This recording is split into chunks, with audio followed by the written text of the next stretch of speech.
पुरुषोत्तम वंदे पुरुषोत्तम। आज हम परम पूज्यपाद श्री श्री आचार्य देव के एक दिव्य संदेश के बारे में आलोचना करेंगे, जो आचार्य मंडप से लिया गया है और संग्रह किए थे श्री विष्णु प्रमाणिक दादा ने। खगाड़िया से कुछ माताएं आकर प्रणाम की और उनके उद्देश्य में परम पूज्यपाद श्री श्री आचार्य देव बोले, जब हम लोग बचपन में रहते हैं उस समय हम लोग सबसे घुल मिल कर रहते हैं, खुलेआम चलते हैं, कोई पाबंदी नहीं रहता है।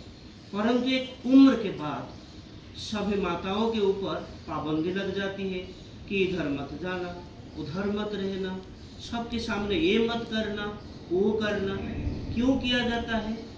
क्योंकि कुछ लोगों का नियत गलत रहता है। माताओं के लिए माताओं पर कोई पाबंदी नहीं लगाता, पुरुषों के लिए लगता है। 150 करोड़ की जनसंख्या की जो आबादी है, उसके देश में हम लोग एक अच्छा इंसान से मिलने के लिए तरसते हैं। यहाँ एक अच्छा इंसान ही नहीं मिलता। क्यों नहीं मिलता?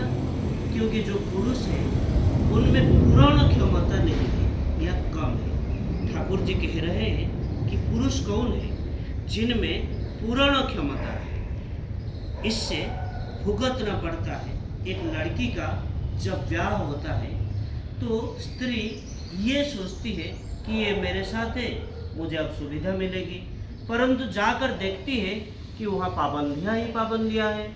पति के घर में सभी पाबंदियाँ को पार करके संतान को जन्म देती है। हम सभी आप लोगों से ही पैदा हुए हैं। आपके कोख से जन्म के पश्चात जब कपड़ा गिला करके रोते हैं तब आप लोग भी बदलते हैं, और जब भूख से तड़पते हैं तो आप लोग अपने छाती से हमारा भूख निवारण करते हैं। और जब हम बड़े होते हैं तब कहते हैं कि आप नहीं समझिएगा, तो हम सारा जीवन अकेला ही रह जाते हैं। जब पति बाहर से आता है तो ऐसी भंगिमा करती है कि मानो पहाड़ ठेल कर आया है और घर पर आकर उसे सभी सुख सुविधा मिलना चाहिए, सेवा चाहिए। हमें जीवन में कोई सुखी नहीं करता। घर पर ही मायूसी छा जाती है। हर पल उसको हम भोगते हैं और उस मायूसी भरे मन को लेकर ही हम घर का भोजन पकाते हैं और उस खाने को घर में पति बच्चे सभी खाते हैं। मायूसी से पकाया हुआ खाना वो खाने पर सभी को मायूसी ही करता है। ना कोई उद्दीप्त रहता है और ना आनंदित ही रहता है। इसीलिए आप लोग आनंद में रहने पर समाज में आनंद आएगा। इसीलिए मैं सभी माताओं से कहूँगा कि कई मिलकर एक साथ चलिए, क्योंकि मनोविज्ञान ये कहता है कि एक साथ चलने से हमारा मन प्रफुल्लित होता है। ये मैं नहीं, मनोविज्ञान कह रहा है। और चलने के दौरान शरीर क्रियाशील होता है, जिससे शारीरिक स्फूर्ति भी होती है। चलकर हम समाज से मिलते हैं। समाज से किस संयोग से मिल रहे हैं?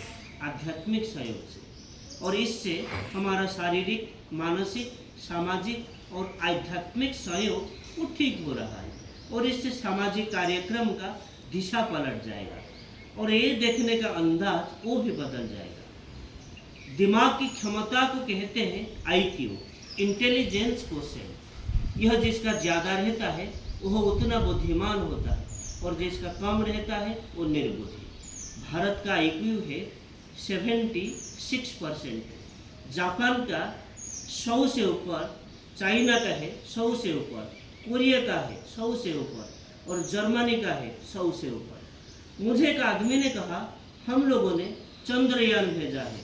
मैंने कहा, तुमने नहीं भेजा, कोई एक भेजा होगा जिसका दिमाग ज़्यादा है, जिसकी वजह से आज 76 में है, वो चल जाए तो तुम 75 में ऊपर जाओगे। एक दिमाग से पूरे देश का दिमाग नहीं माना जा सकता। एक रविंद्रनाथ से ये साबित नहीं होता कि हम भी रविंद्रनाथ की तरह है। 76 IQ वाले देश के नागरिक है, तो फिर करना क्या है? यही बेहतर है कि हम गुरु बुद्धि के पथ पर चलकर आगे बढ़े। तो आज के लिए इतना ही। वंदे पुरुषोत्तम। वंदे पुरुषोत्तम। जय। जय।